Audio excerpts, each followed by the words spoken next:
नमस्कार. दक्षिण गडचिरोलीमध्ये विशेषतः भामरागड आणि एटापल्ली तालुक्यामध्ये मागच्या 8 तारखेपासून जो मुसळधार पाऊस येतो आहे, त्यामुळे इंद्रावती नदी असेल किंवा पामल गौतम नदीला मोठ्या प्रमाणात पूर आलेला आहे. सोबतच छत्तीसगड मधील लगतच्या जिल्ह्यामध्ये देखील अतिवृष्टी आहे सुरू मागच्या 3 दिवसापासून. त्यामुळे या नद्यांना अतिशय वेगाने पाणी वाढत आहे. त्याचाच परिणाम म्हणून भामरागड तालुक्याचा संपर्क मागच्या 2 दिवसापासून तुटलेला आहे आणि भामरागडमध्ये काही वस्त्यांमध्ये पाणी गेलेलं आहे. दिनांक 8ला रात्री 10:30च्या सुमारास आपण 3 इस्मांना वाहून जात असताना तालुका प्रशासनाने सुखरूप बाहेर काढलेलं आहे. आज सकाळी 2 इस्मांना गंभीररित्या जे आजारी होते अशा 2 लोकांना पुराच्या पाण्यातून बाहेर काढून त्यांना ग्रामीण रुग्णालयामध्ये सुद्धा दवाखान्यात भरती केलेलं आहे. भामरागड इथं पुराने बाधित झालेल्या एकूण 350 लोकांना जवळजवळ सुरक्षित ठिकाणी निवारागृहात दाखल करण्यात आलेला आहे. त्यांची भोजनाची व इतर सर्व व्यवस्था तालुका प्रशासनाच्या तर्फे करण्यात आलेली आहे.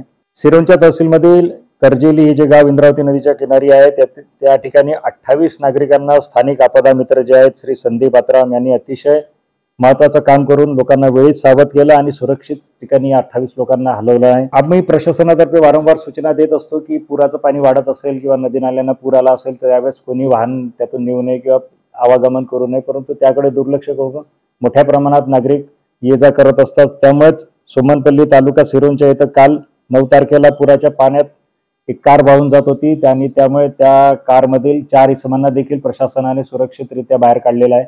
माझी वारंवार हीच विनंती आहे की ही जे पावसाचे दिवस आहे यावेळेस वैनगंगा नदीमध्ये सुद्धा गोसीखुर्द धरणातून मोठ्या प्रमाणात पाण्याचा विसर्ग होणार आहे.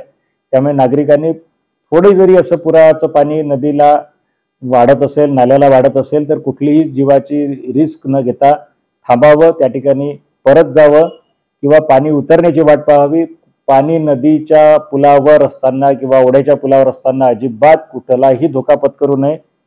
बरेच वेळा आम्ही लोकांना असं वाचवतोय, पण एखाद वेळेस दुर्घटना कशी घडेल काही सांगता येत नाही आणि ते जीवावर बेतेल. त्यामुळे लोकांनी ते सावधगिरीची दक्षता घ्यावी हीच माझी जिल्हाधिकारी म्हणून जिल्ह्यातील सर्व नागरिकांना कळकळीची विनंती आहे. धन्यवाद.